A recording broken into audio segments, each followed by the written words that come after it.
Hello friends, welcome to the channel IT Simplified. Hope you're having good time with your family and friends and liking these sessions. In today's video in Azure, we are here to discuss what Microsoft Fabric is and how it can help your organization. So let's start with the definition from Microsoft. And according to this definition, it is an all-in-one analytics solution for enterprise that covers everything from your data movement, data science, real-time analytics, and business intelligence. And it further says that you don't need to worry and manage different vendors because it provides you highly integrated, end to end, and easy to use product. So let's break this down and let's try to understand this with an example, right? And let's try to visualize there's a company. Let's say the name of the company is ITS, right? And this company is into computer business, so they're into selling hardware, like they're into laptops. They sell desktops, computer peripherals, right? And this company has multiple location.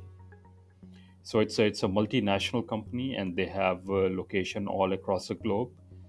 And these are all retail store. They also have online presence too. But let's say we are talking about multiple stores here, right? They have location in Mumbai,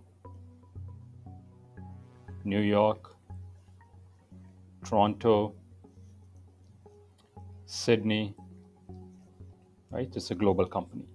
And all these retail store obviously is generating data, right? But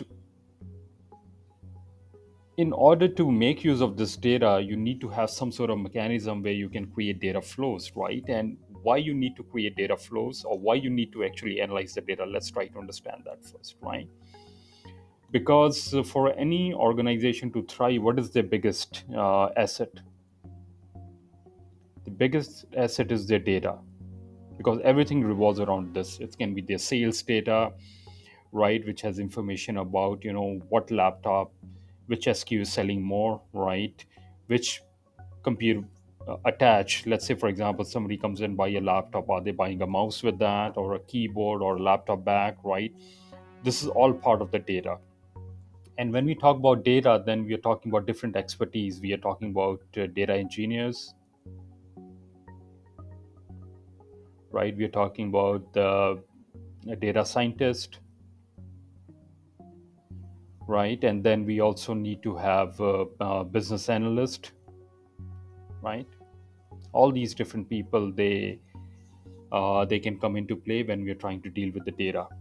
Now, based on this data, let's say, for example, a business analyst can create report, right? And this report can have information about which month was maximum sales of, let's say, uh, of laptop.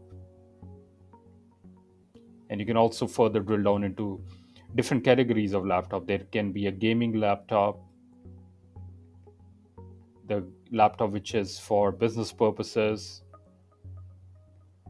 Then you can also have, let's say, regular for school purposes. You can further drill down into whether it's a Windows operating system, whether these are Chromebooks, or maybe the Apple MacBooks, right? But for all these things to happen and further, then you can also have these business analysts, based on this information, they can have marketing campaigns. Let's say, for example, during the back to school time, these are the students typically which are buying laptops, right?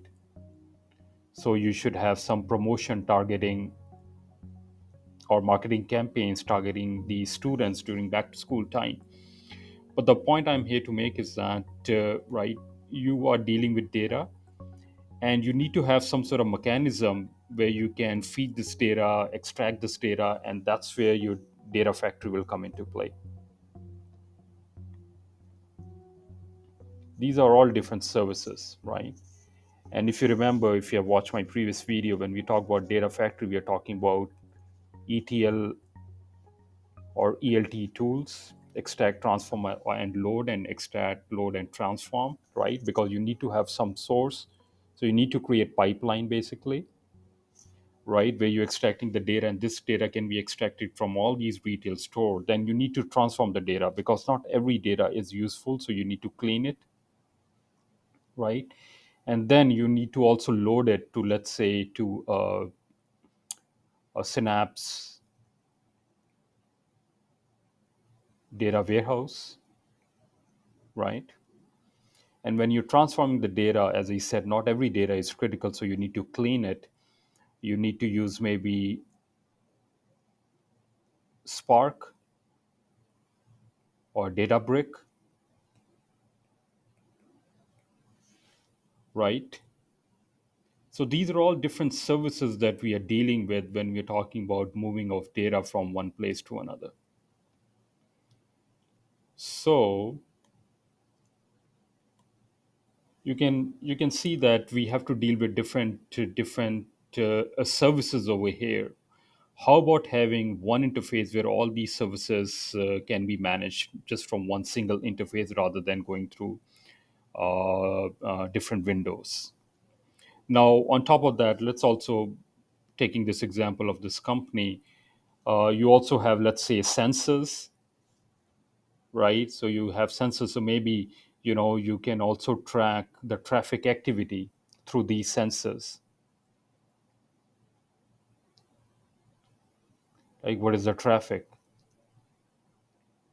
Like, are the people coming more on the morning or during the evening time after work, right? Is there more traffic on the weekends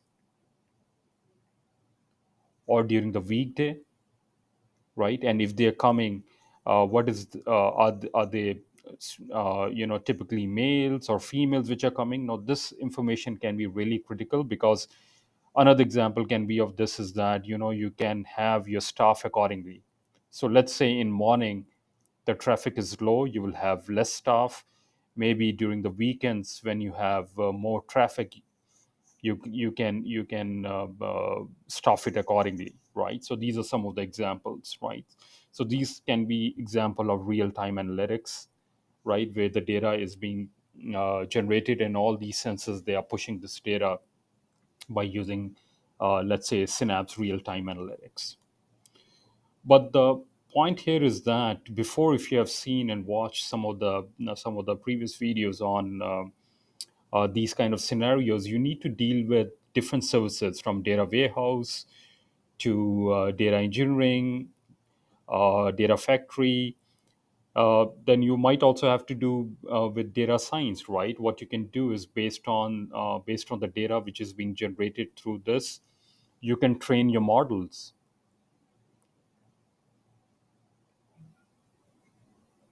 Now, this model can be trained to forecast the sales.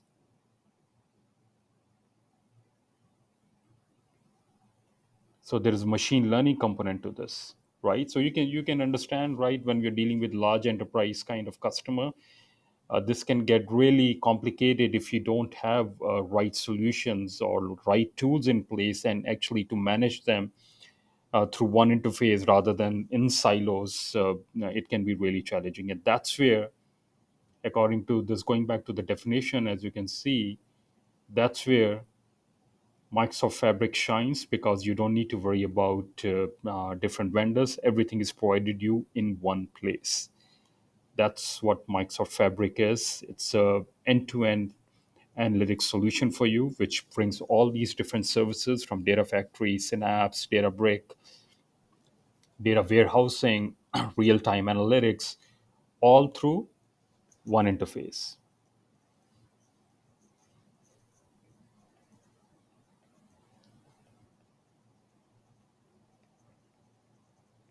All these services will be as part of this deployment.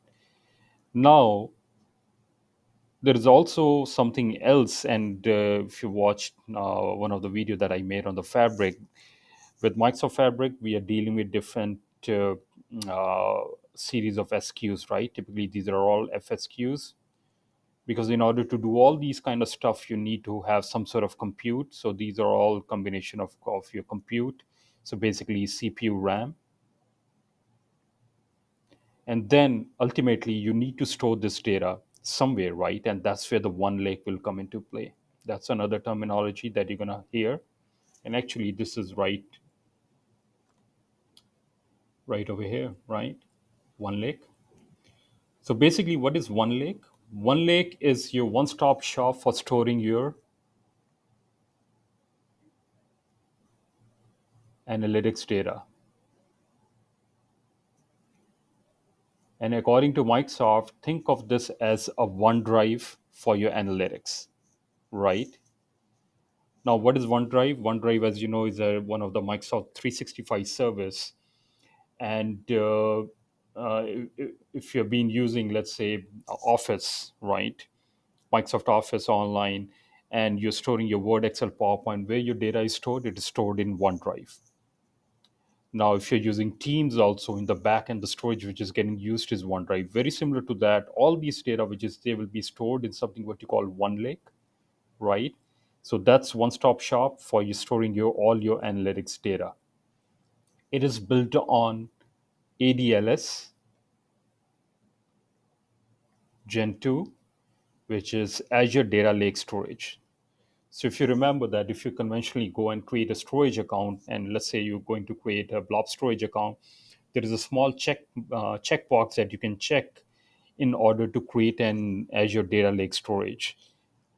OneLake is built upon Azure Data Lake Storage Gen 2, which is basically designed for storing massive amount of data, because when you're dealing with this kind of scale, we need large space, the large storage need, and you're going to store this in one lake, but it's built on Azure Data Lake Storage, which is typically used for parallel computing. It's give you hierarchical namespace, so all these benefits are there, but it's all now has been rebranded as one lake.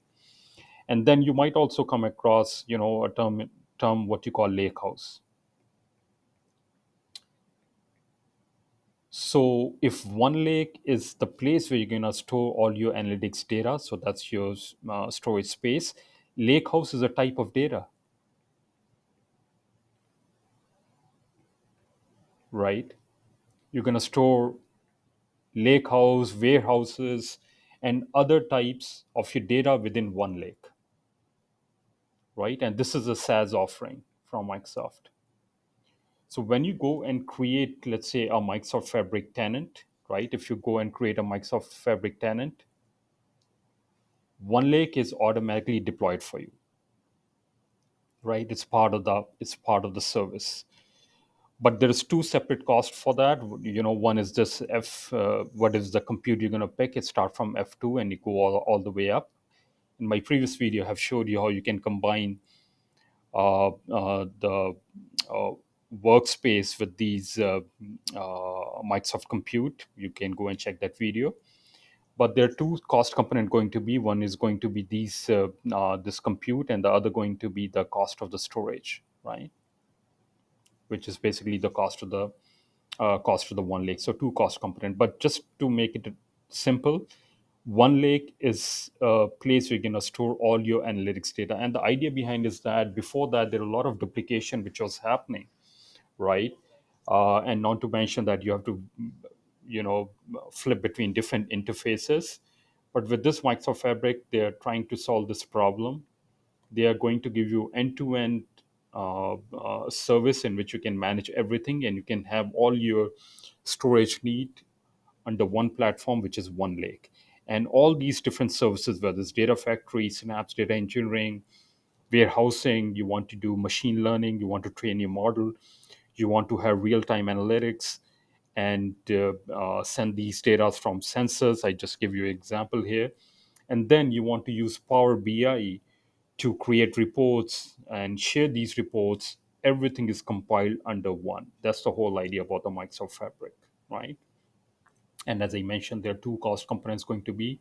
One's going to be these cost of the compute resources, which is F series SQs, and then whatever storage that you're going to utilize in one lake, which is very similar to the OneDrive of Microsoft 365. I'm sure if you have been using Microsoft Office, I think that rings the bell. You can correlate what does that mean, right? But that's what Microsoft Fabric is. It's an end-to-end solution for all your analytic needs. and you don't need to worry about flipping between different interfaces. Hopefully, this session was useful. Thanks for watching. Have a good day.